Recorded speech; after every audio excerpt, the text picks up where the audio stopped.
আমি বাঁচতে চাই না, আমি আমার জীবনটা শেষ করে দিতে চাই। যদি আদালত আমাকে ন্যায় আদেশ দিতে না পারে তাহলে যেন আমায় মৃত্যু দেয়।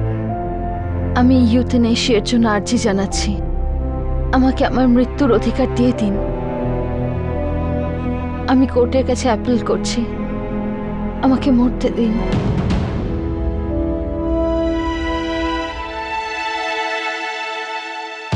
এক যুবতী সরকারের কাছে মৃত্যুর আবেদন করছিল। কেন? এই মেয়েটার সাথে এমন কি অপরাধ ঘটেছিল যার জন্য ও দৃঢ় কণ্ঠে আত্মহত্যার জন্য আবেদন করছিল? 11 বছর আগে 2003-এ ধানবাদ, ঝাড়খণ্ড। এই মিতালি দাস মেয়েটা একটু অন্যরকম ছিল। ওর শিরায় শিরায় ছিল উৎসাহ আর প্রত্যাশা। ও সবার চোখের মণি ছিল। আর মিতালির চোখে ছিল স্বপ্ন, যাকে সম্পূর্ণ করার জন্য ও সিদ্ধান্ত নিয়েছিল।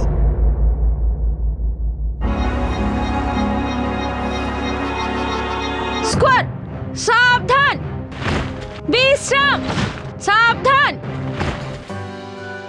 सामने से तेज चल।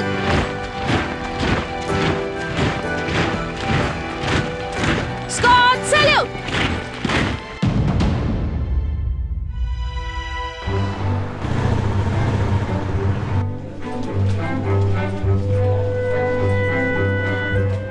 আরে তোমার জন্য গুড নিউজ আছে মিতালি। Good news?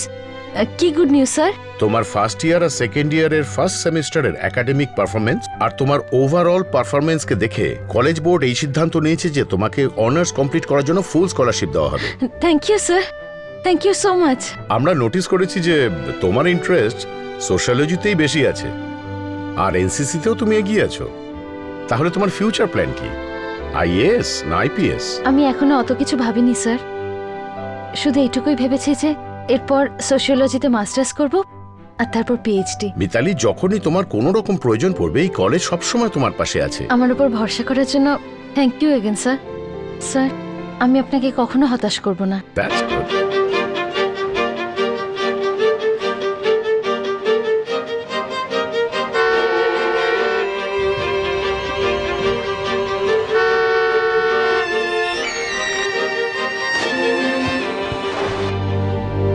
স্যার, আজ আপনাকে মিষ্টিমুখ না করিয়ে না ওই গেট আমি কিছুতেই খুলবো না। এই নিন স্যার। আরে আগের সুখবরটা কি সেটা তো বলো কমলনাথ। আজ আমার জীবন সার্থক হয়েছে। আমার বড় মেয়ে মিতালি কলেজ থেকে স্কলারশিপ পেয়েছে। আরে বাহ। এই কারণে নয় যে ও গরিবের মেয়ে, বরং এই কারণে যে ও সমস্ত বিষয়ে প্রথম হয়েছে। বা এত দারুণ খুশির কথা কমলনাথ। তোমার মেয়ে মিতালি না অনেক দূর যাবে। ধন্যবাদ স্যার। আমি তো এটাই বলি, এইরকম মেয়ে সব বাড়িতেই হোক।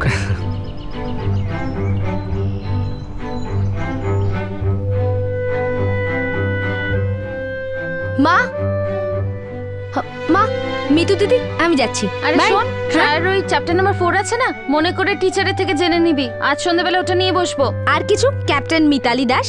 আর কিছু না, পিছে মোড়, তেজ চল, দাঁড়ানো বারণ, left right left, left right left, by.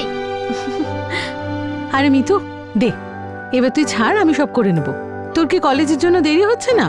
মা, আমি থরি না কোণের মতো সাজবো। ব্যাস 10 মিনিটে আমি তৈরি হয়ে যাব। আচ্ছা মা, আজ থেকে আমি 1 ঘন্টা দেরিতে আসব। কেন রে? সিভিল সার্ভিসের স্পেশাল ক্লাস আছে তো, তাই জন্য। সেটা তো কাছাকাছি রে, তুই তো একটা কাজ করতে পারিস। কলেজ থেকে আগে বাড়িতে আসিস, একটু রেস্ট নিয়ে আরে নিস। মা, আমার হাতে টাইম নেই। আমার জীবনের এক একটা সেকেন্ডও খুব দামি। আমি সব জানি মা, কিন্তু মাঝে মাঝে নিঃশ্বাসও নেওয়ার দরকার। আর তোর পায়ে তো চাকা লাগানো আছে। মা, এখনো গিয়ার লাগানোটা বাকি। দাদা, আরে দাদা, আমি তো জিজ্ঞেস করতেই ভুলে গেছি, কাল তোমার ইন্টারভিউ কেমন হলো? ভালোই হয়েছে, বললো সামনের সপ্তাহ থেকে জয়েন করার চান্স হতে পারে। দেখা যাক। এতগুলো ইন্টারভিউ দিয়ে তো বসে আছি। দাদা, এই নেগেটিভ থিঙ্কিংকে তোমার মাথা থেকে ছুঁড়ে ফেলে দাও। এই চাকরি তুমি নিশ্চয়ই পাবে, আমি বলছি না, নিশ্চয়ই পাবে।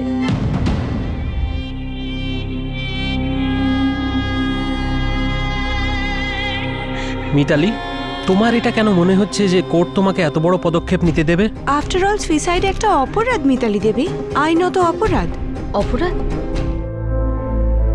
আমার সাথে যা হয়েছে সেটা তাহলে কি? আজ আমি সমস্যায় আছি, আমার পুরো পরিবার সমস্যায় আছে। আমি জানি না যে অপরাধটা কি। আপনারাই বলুন, অপরাধটা ঠিক কি?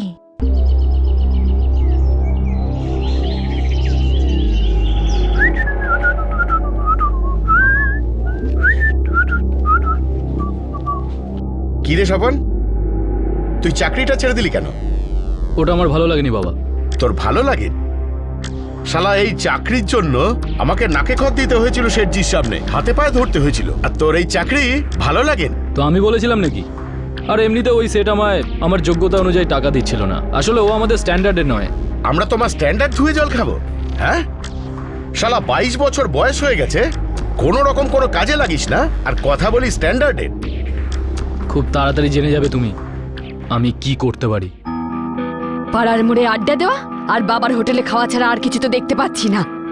3 বছর ধরে যখন কিছু করিনি তো এখন কি করবে? মা, আমার খারাপ লাগছে না, কারণ আমি জানি তুমি আমাকে খুব ভালোবাসো। আর সেই কারণেই তোর জন্য ভেবে ভেবে আমরা দুজন সারা রাত কাঁদি। বাবা, আমাদের যা করা ছিল এই জীবনে আমরা করে ফেলেছি, এবার তুমি কিছু করে দেখাও এই জীবনে, টাইম থাকতে বোঝাও একে। শুনলে মা, বাবা কি বললো? সব জিনিস টাইম টু টাইম হওয়া উচিত। আপাতত চা খাওয়ার সময় একটু চা হবে নাকি? এ রাম, বৌদি এসছে তোর? আরে এখনো কোথায় দাদা, এখনো তো জ্ঞানের মন্দির মানে কি কলেজ খুলতে দেরি আছে। তা ভালো কথা, অপেক্ষা করি। আরে অনেক অপেক্ষা করেছো দাদা, 6 বছর ধরে তো আমি তোমাদের লুকোচুরি দেখছি। একটা কথা বলবো দাদা, আজ মনের কথা বলেই ফেলো। এই শার্টে ভালো লাগছে না আমাকে? হ্যাঁ, অদ্ভুত কথা বলছো দাদা তুমি। আরে আমাদের হবু বৌদি কি পর নাকি? সে তো নিজের লোক। আমি হলফ করে বলতে পারি ছোটবেলা থেকে তোমাকেই পতি পরমেশ্বর ভেবে চলেছে, শুধু অপেক্ষা করছে যে কবে তুমি প্রথম কথাটা বলো। ওই দেখো সাক্ষাৎ বৌদি। একটা কথা বলবো দাদা, আজ নিজে প্রেমের পিস্তলটা চালিয়ে দাও, ধায় ধায় ধায় ধায় ধায় ধায়। মিতালি, কেমন আছো স্বপন? ঠিক নেই, 104 জ্বর আমার। তোমার ভালোবাসার। কি আজে বাজে বলছো? সত্যি বলছি। দেখো স্বপন, আমার একদম এসব আজে বাজে কথা ভালো লাগে না। আজে বাজে? মিতু, ভালোবাসা কবে থেকে আজে বাজে হলো? আরে গত 6 বছর ধরে তোমাকে ভালোবাসছি আমি, তোমাকে কত লাইক করি, কত পছন্দ করি, তুমি ভাবতেও পারবে না। মিতু, আমাকে বিয়ে করে নাও। পাগল হয়ে গেছো নাকি? আজকের পর থেকে তুমি আমার সঙ্গে কথাও বলবে না। যদি আমার রাস্তায় আরেকবার আসার চেষ্টা করো তাহলে ভালো হবে না। ভালোবাসায় কি অদ্ভুত লাফড়া, রিজেক্টও করলো আবার ইনসাল্টও, দুটো আঘাত দিল তোমাকে। পাড়ার এক বেকার অলস নিষ্কর্মা যুবক স্বপন মিতালিকে প্রেম আর বিয়ের প্রস্তাব দেয়, কিন্তু মিতালির মনে সেই ছেলেটার জন্য বিন্দুমাত্র কোনো ফিলিংস ছিল না। মিতালি কোনো কথা না বাড়িয়ে ছেলেটাকে সরাসরি না বলে দেয়, কিন্তু এই রিজেকশন স্বপনের মেয়ে লিগোর উপর অ্যাসিডের মতো কাজ করে। তোমরা কি সোজা কথাটা বুঝতে পারো না? হ্যাঁ, এবার আপনি মিষ্টি কথায় বুঝছেনই না। Swapan da very much loves you বৌদি। Shut up idiot. Hey Mitu, তোমার এই বিউটি নিয়ে তো দেমাগ দেখিও না। এই যৌবন আর সৌন্দর্য মাত্র 4 দিনের, যা চিরকালে তা হলো ভালোবাসা, তাও প্রকৃত ভালোবাসা, যেটা আমি তোমার সঙ্গে করি, অনলি আমি। আমার কথা মেনে নাও, তোমার লাইফ হয়ে যাবে। থ্যাংক ইউ সো মাচ, কিন্তু আমার তোমার ওপর, তোমার লাইফের ওপর বা তোমার কোনো জিনিসের ওপর কোনো ইন্টারেস্ট নেই। তাহলে বলো না কার প্রতি তোমার ইন্টারেস্ট? আরে নাম তো নাও, এক্ষুনি পুঁতে ফেলবো এখানে। মেনে নাও না বৌদি, স্বপন দা সোনার ছেলে, সোনার। আরে আমার মতো পুরো ধানবাদে কেউ নেই, পাটনা, দিল্লি, মুম্বাই কোথাও নেই। বিদেশে চলে যাও, সেখানেও পাবে না। তুমি শুধু আমার। এর এই অহংকার একদিন এমন ভাঙবো না যে সারা জীবন শুধু কাঁদবে। কিরে, কি ডিলিংবাজি করছিস? প্রেমের নৌকো ডুবতে চলে যাওয়া যায় দা। স্বপন দা যেই না নিজের ভালোবাসার কথাটা বলেছে, মিতালি বৌদি ওভার স্মার্ট সাজছে। আরে ও কলেজের একদম টপ স্টুডেন্ট, আমি খোঁজ নিয়েছি, সব বিষয় একবারে ব্রাইট। আর তোমরা দুজন বেশি হিরো হতে যেও না। ওই ম্যাডাম এনসিসিও করে, 1 কিলো জুতোর ওজন ঘুরিয়ে একটা দিলে না এখানে লেফট রাইট হয়ে যাবে দুজন। তাহলে কি করব? চুরি পরে বাড়িতে বসে থাকবো? কিন্তু দাদা একটা জিনিস সহ্য হচ্ছে না, যখন ইংরেজিতে গালি দেয় না মাথা গরম হয়ে যায় মাইরি বলছি। আরে কি বলছিস তুই? আরে আমার তো দারুণ লাগে যখন ইংরাজিতে গালি দেয়। মায়ের দিব্যি, মনটা একদম নেচে ওঠে। মন তো এবার এর নাচবে, এমন ঝটকা দেব না পুরো লাইফটা নড়ে যাবে সালের। থিওরেম বুঝতে পেরেছিস? একটু টাফ কিন্তু ভালো লাগছে।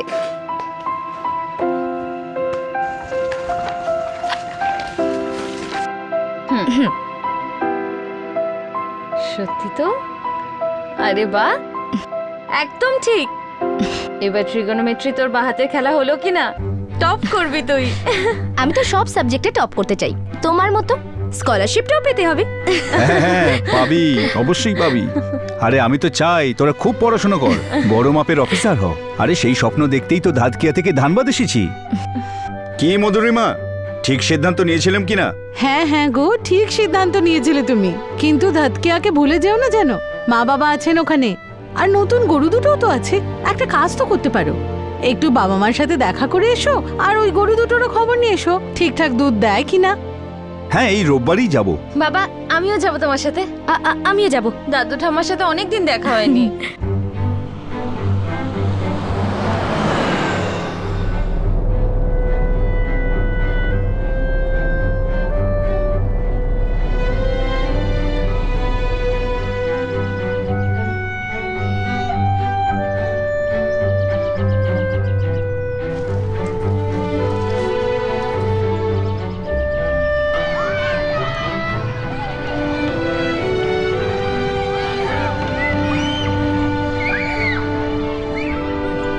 এই তো বাবা। ঠাম্মা, আরে কেমন আছো? কি খবর বলো? কেমন আছো তুমি? বেঁচে থাকো বাবা। মা কেমন আছো? কেমন আছো দাদু? কেমন আছিস? আমরা ভালো আছি।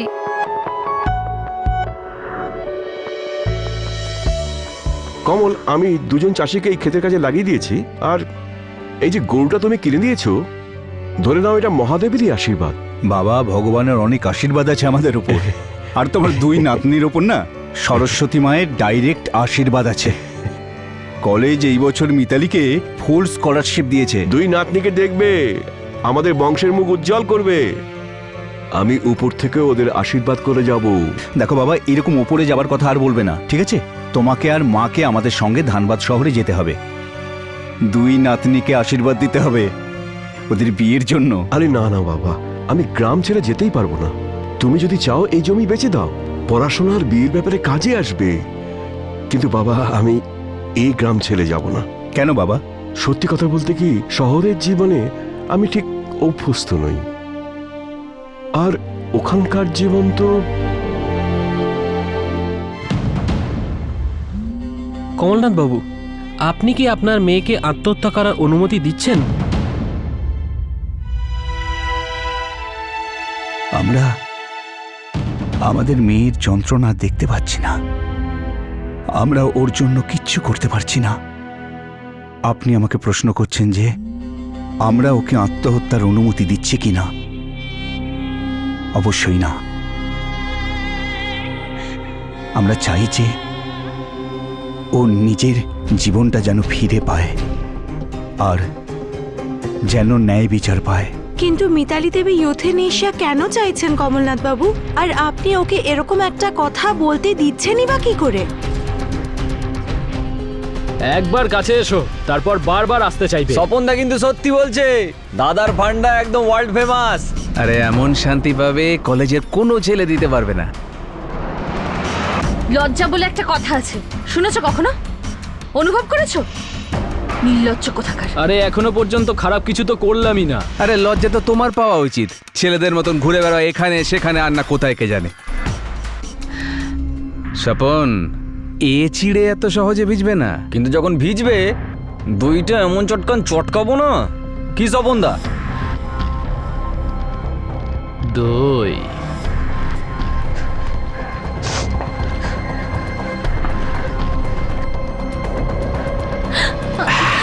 लगा चुनरी में दाग छुपाऊं कैसे, लगा चुनरी में दाग छुपाऊं कैसे। আমার ওন্নাটা আমায় দাও। বলছি আমার ওন্নাটা আমায় দাও।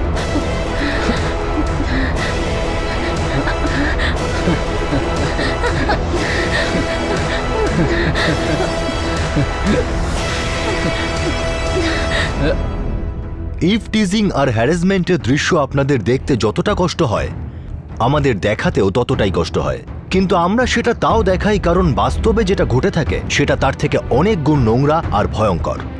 এটা একটা কলঙ্ক প্রশাসনের, আইনের আর সেই সমস্ত সংস্থার যাদের বানানো হয়েছে মেয়েদের জীবনকে সুরক্ষিত আর উন্নত করার জন্য। এই সমস্ত সরকারি সংস্থাগুলো একসঙ্গে মিলে মেয়েদের এই হ্যারাসমেন্টকে আটকাতে পারে না। সাম্প্রতিককালে রাঁচিতে আর কাশ্মীর ভ্যালিতে ফতোয়া জারি করা হয়েছে যে মহিলারা জিন্স পরতে পারবে না, মহিলারা মোবাইল ফোন ব্যবহার করতে পারবে না। একটু ভেবে দেখুন।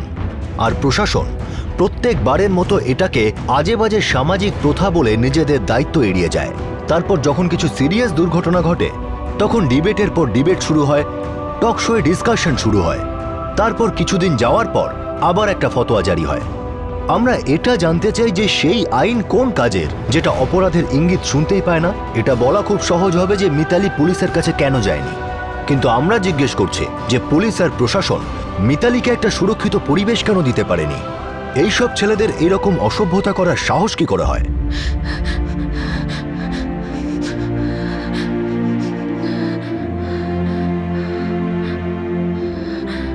মিতালি, কোনো সমস্যা আছে কি? মিতালি, কি হয়েছে? কেউ কিছু বলেছে নাকি? কি হয়েছে রে? বল না। কি হয়েছে বল দিদি? না। মিতু দিদি কি হয়েছে? মিতালি, বল না মা। কি হয়েছে দিদি? বল না, বল না রে।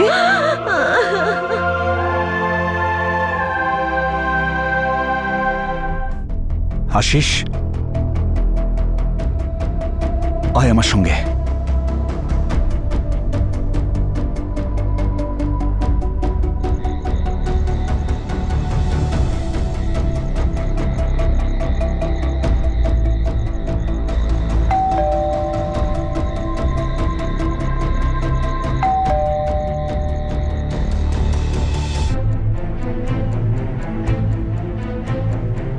এত বছর ধরে এলাকায় আছি, ভেবেছিলাম যে ভদ্রলোকেরা এখানে বাস করে। কমলনাথ বাবু, আমরা কথা বলবো স্বপ্নের সঙ্গে, কিন্তু এই কথাও বলি যে আপনার মেয়েও শুধু শুধু ব্যাপারটাকে তিলকে তাল করে দেখছে। হ্যাঁ, আমি মানছি যে আমার ছেলের চাকরি নেই, লেখাপড়াও বেশি জানে না, তা বলে আমার ছেলে ছোট লোক নয় যে রাস্তার মেয়েদের অপমান করবে। আরে কাকিমা, এটা কি প্রথমবার হলো নাকি? এরা তো মৃত্যুকে বহুদিন ধরে উত্ত্যক্ত করছে। আরে মিতালি ওদের অনেকবার ওয়ার্নিং দিয়ে ছেড়ে দিয়েছে, কিন্তু মনে হচ্ছে এদের গায়ে গন্ডারের চামড়া রয়েছে। ছাল এবার ছাড়াতেই হবে। আরে আগে যা নিজের বোনকে গিয়ে সামলা। রাস্তা দিয়ে এমন ভাবে চলে যে কোনো অন্ধেরও চোখ এড়াবে না। স্বপন, চুপ কর না তো, দেবো একদম। মেরো আমাকে, কিন্তু তাতে সত্যিটা বদলে যাবে না। আর সত্যিটা এটাই, অনেক দিন ধরে মিতালি আমার পেছনে লাইন মারে আমাকে, আর নোংরা নোংরা ইশারা করে। আরে একটু পড়াশোনা শিখছে বলে একেবারে ডানা গজিয়ে গেছে, আমার দিকে আঙুল তুলছে। নির্লজ্জ কোথাকার। এত বড় হয়ে গেছো, বিয়ে করেছো, বাচ্চা হয়েছে, তুমিও? আমি কি? না না, আমি কি? নিজের বাচ্চার কথা ভাবো। ওর মনের ওপর কি ছাপ পড়বে? যদি বাপ এইরকম নোংরামো করে, ওরাও তো এইরকমই হবে, তাই না? একদম মুখ সামলে। আমার বাড়িতে এসে আমার বাচ্চা সম্বন্ধে ভালো মন্দ ভাবছেন? আরে অজয় দাদা, বাবা সেই কথা বলছে না। আরে তুমি যদি এমন নিজ কাজ করো তাহলে তোমার বাচ্চারা কি শিখবে? আরে যাও আগে নিজের বোনকে সামলাও। সারাদিন স্বপনের সঙ্গে ফষ্টি নষ্টি করে বেড়াচ্ছে, না জানে কোন কোন ছেলেদের সঙ্গে কি কি করে বেড়ায়। তুমি আমাকে লেকচার দিতে এসছো? চুপচাপ বেরিয়ে যাও, নাহলে কিন্তু ঠ্যাং ভেঙে রেখে দেবো। যান যান।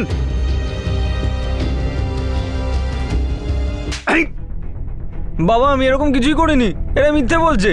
দেখ রাম, এখনো ছোট আছিস তুই, এখনো শুধরানোর সময় আছে। ওই ফালতু ছেলেদের সাথে ঘুরলে না তুইও ওদের মতো চ্যাংড়া হয়ে যাবি, বুঝলি?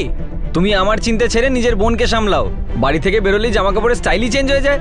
ছেলেদেরকে উস্কাতে ভীষণ ভালোবাসে তোমার রাম, নিজের মুখ সামলা কিন্তু। দেখো, তোমার যা বলার ছিল তুমি বলে দিয়েছো। এবার আমার ছেলেকে যা বোঝানোর আমিই বোঝাবো। শুধুমাত্র বুঝিয়ে কিচ্ছু হবে না, ওকে শোধরান, এবং আজ থেকেই, নইলে ভবিষ্যতে এমন কিছু হতে পারে যাতে আপনাকে আফসোস করতে হতে পারে। সেটা আমরা দেখে নেব। তোমাদের বাড়িতে বসে খায় না যে তোমাদের এত চিন্তা হচ্ছে।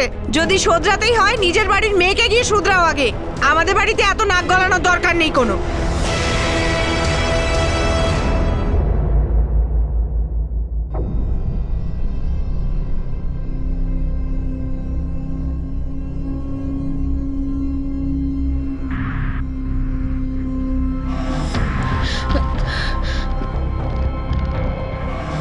কি রে হিরোইন, এত তর পাচ্ছিস আমাদের সঙ্গে দেখা করার জন্য যে বাবা আর দাদাকে পাঠিয়ে দিয়েছিস?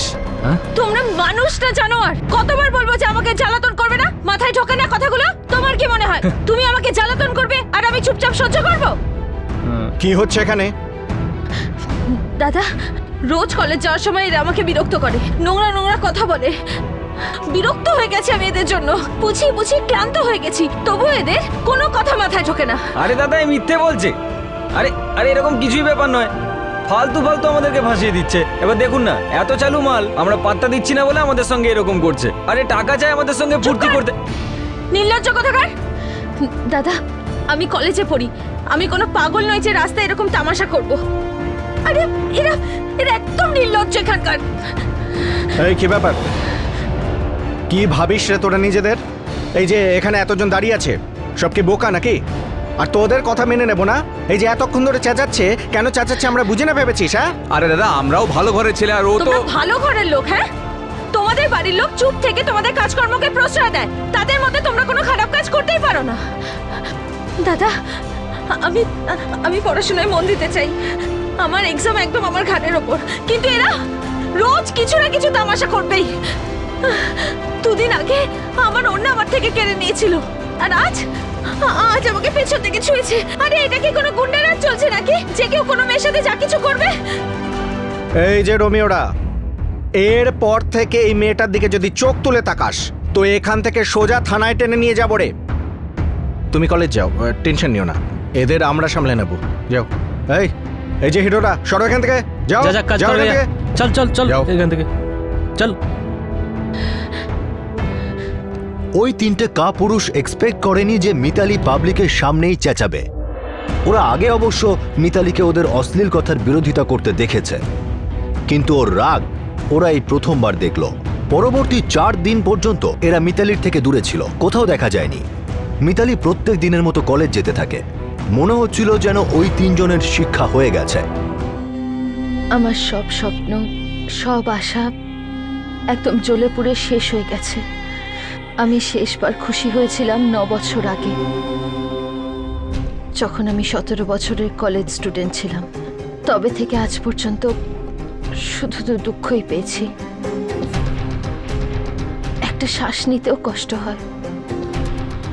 যদি আমি আমার কষ্টটা কমাতে চাই, আমার শ্বাসটাকে বন্ধ করে দিতে চাই, তাহলে আইনের কি অধিকার যে আমাকে আটকায়?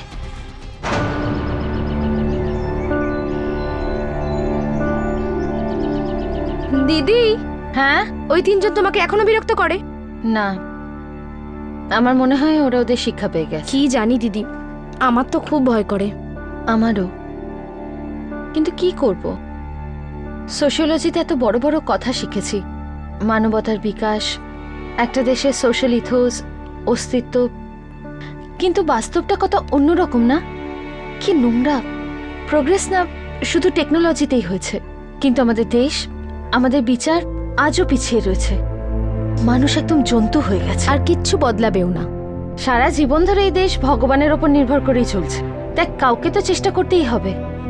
আমরাও জানি, আমরাও চিন্তা করি, তবেই এই দেশের কিছু হবে।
শিগগিরই দেখ। বাবা, বাবা, মিতালিকে হসপিটালে নিয়ে যেতে হবে। হসপিটালে নিয়ে যেতে হবে। চল হসপিটালে নিয়ে যেতে হবে মিতুকে। মিতালি। 22 এপ্রিল 2003-এর রাত মিতালিকে ডিস্টার্ব করা 3 জন কাপুরুষ দাস পরিবারের বাড়ির ছাদে গিয়ে ওঠে। ওরা জানতো যে গরমকালে পুরো পরিবারই ছাদে ঘুমোয়। সেখানে পৌঁছে ওরা ঘুমন্ত মিতালির মুখের উপর অ্যাসিড ছুঁড়ে মারে। এই অ্যাসিড অ্যাটাক মিতালির চেহারাকে ঝাঁঝরা করে ফেলে। এই অ্যাটাকে মিতালির বোন সোনাক্ষীর হাতে আর বাবা কমলনাথের পায়েও আঘাত লাগে, কিন্তু মিতালির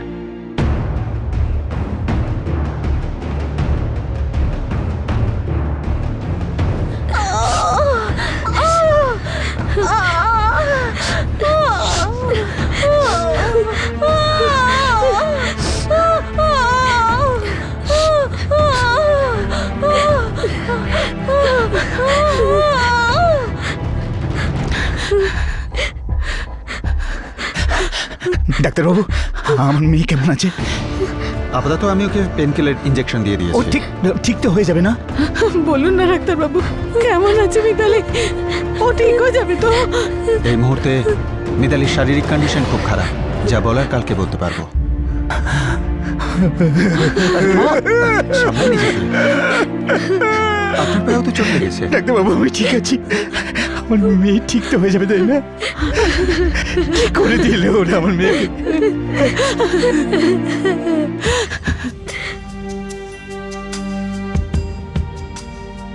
কখন হয়েছে এসব? 2 ঘন্টা আগে স্যার। তার মানে মোটামুটি রাত 1:30 নাগাদ। হ্যাঁ হ্যাঁ স্যার। তুমি কি ওদের দেখতে পেয়েছো? স্যার, মিতালির চিৎকার শুনি আমরা উঠে পড়ি, আর তারপরে মিতালির যে অবস্থা হয়েছিল না, ওটা দেখতে গিয়ে আর কিছু দেখা হয়নি স্যার। মিতালির মুখটা না, আর মুখ নেই স্যার, গলে যাওয়া মাংস। আমরা হতবাক হয়ে গেছিলাম, কিচ্ছু দেখতে পারিনি। কিন্তু আমার ছোট মেয়ে সোনাক্ষীর হাতের উপরেও অ্যাসিড পড়েছিল। ওই ওদের পালাতে দেখেছিল।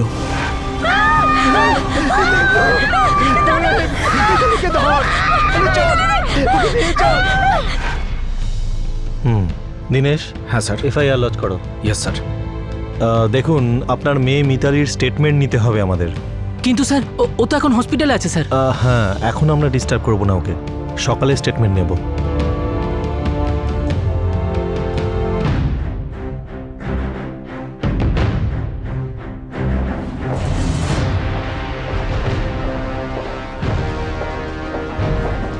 সরি ইন্সপেক্টর, মিতালি এই মুহূর্তে স্টেটমেন্ট দেওয়ার অবস্থায় একেবারেই নেই।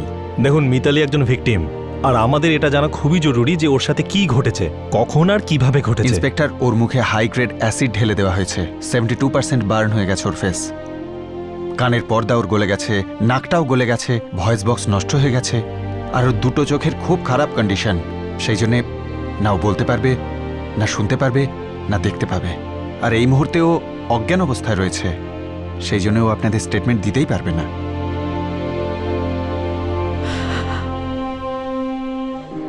আপনার ছোট মেয়ে সোনাক্ষী, ও তো 3 জনকে দেখেছে, আমরা ওর স্টেটমেন্ট নেব।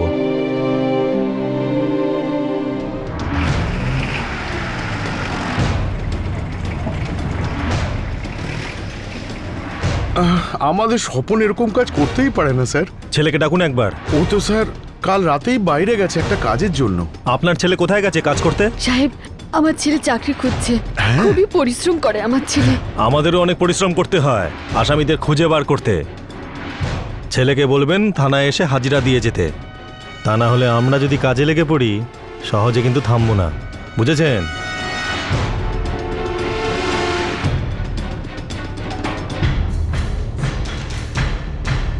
স্যার, প্রতিবেশীরা বলছিল যে অজয়রা বাড়ি লক করে চলে গেছে। খোঁজ নাও কোথায় গেছে। স্যার, আমার মনে হচ্ছিল বিবাহিত লোক এরকম কাজ করবে কি? আপনার ছেলের বয়স মাত্র 17 বছর, আর আপনাদের না বলেই চলে গেছে। স্যার, আপনি তো জানেন স্যার 17 বছরের ছেলেরা কি রকম হয়, আপনি তো জানেনই স্যার। সাহেব, আমাদের বাড়ির ছেলে কারোর উপরে অ্যাসিড ফেলতে পারে না, ও তো বাচ্চা। বাচ্চা হলে বড়দের সাথে মেলামেশা করছে কেন? যাই হোক, বাড়ি ফিরলে থানায় নিয়ে আসবেন। স্যার, আপনাকে একটা কথা বলার ছিল। ওই যে ওই মেয়েটা না, ওর অনেকগুলো ছেলে বন্ধু আছে স্যার। আমার মনে হয় কি ওই ছেলেদের মধ্যেই কোনো একজন ছেলে এই অ্যাসিড কাণ্ডটা ঘটিয়েছে। আমার ছেলের নামটা এর মধ্যে শুধু শুধু জড়ানো হচ্ছে স্যার। ও এটা করতেই পারে না স্যার, ও অনেক ছোট স্যার।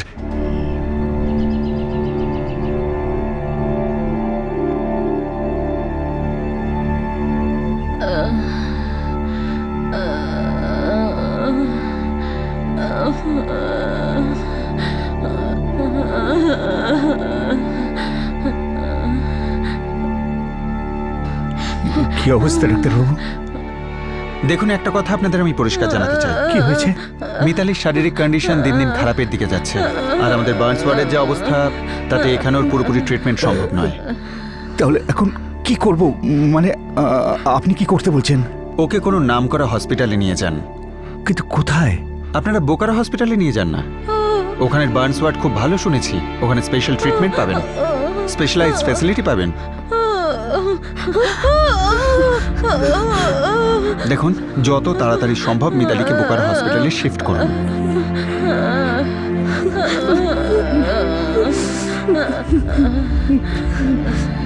এখন যত তাড়াতাড়ি সম্ভব মিতালিকে বোকারো হসপিটালে শিফট করুন।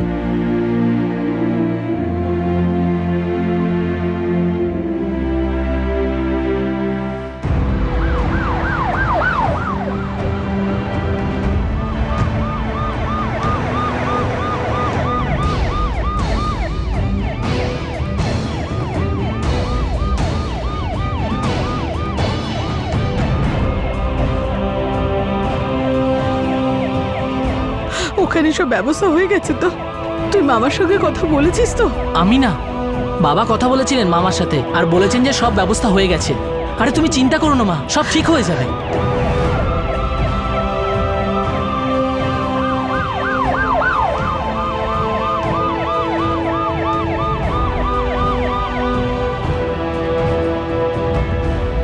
আপনি কোন ডিপার্টমেন্ট থেকে? আমি মেকানিক্যাল ডিপার্টমেন্ট থেকে। মিতালি, আমি বলতে চাইছি যে যেখানে ভর্তি হয়েছে পেশেন্ট সে আমার ভাগ্নি। Ward number 6। আচ্ছা।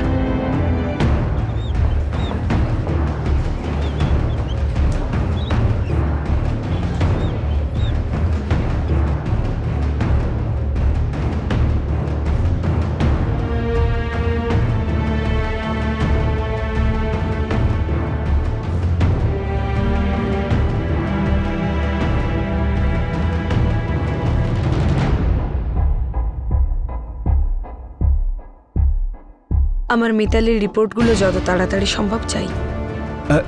এখন অবস্থা কেমন? দেখুন, আমি আপনাদের সবাইকে বলছি যে মিতালির অবস্থা খুবই সিরিয়াস। কিন্তু ঠিক তো হয়ে যাবে না? এটা কয়েকটা দিন, সপ্তাহ বা মাসের ব্যাপার নয়।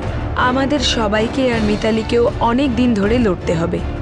এর মধ্যে যে কোনো কিছুই হতে পারে, কোনো গ্যারান্টি দিতে পারছি না। শুধু এটুকুই বলছি যে আজকে, এমনকি এখন থেকে ট্রিটমেন্ট শুরু করছি। একটা করে দিন যাবে, আমরা বিশ্বাস রাখব। এর থেকে বেশি অ্যাকচুয়ালি আমরা কিছুই করতে পারি না।